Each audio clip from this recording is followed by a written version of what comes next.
संत मुक्ताबाई. संत मुक्ताबाई या 13व्या शतकातील महान संत आणि संत ज्ञानेश्वर महाराजांच्या भगिनी होत्या. संत मुक्ताबाई यांच्या नामबळे देही असोनी मुक्त या अभंगात त्यांच्या आध्यात्मिक तत्त्वज्ञानाचे आणि विवेकाचे सखोल दर्शन होते.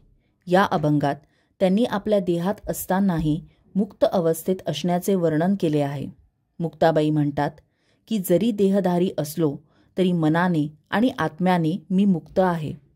या अभंगातून त्यांनी आत्मज्ञान, ध्यान आणि भक्तीचे महत्त्व सांगितले आहे.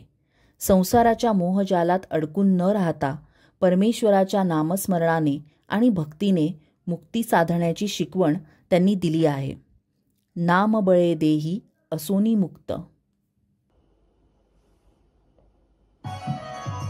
नामबळे देही असोनी मुक्त, शांती क्षमा चित्त हरी भजने, दयाधरा चित्ती सर्वभूती करुणा, निरंजन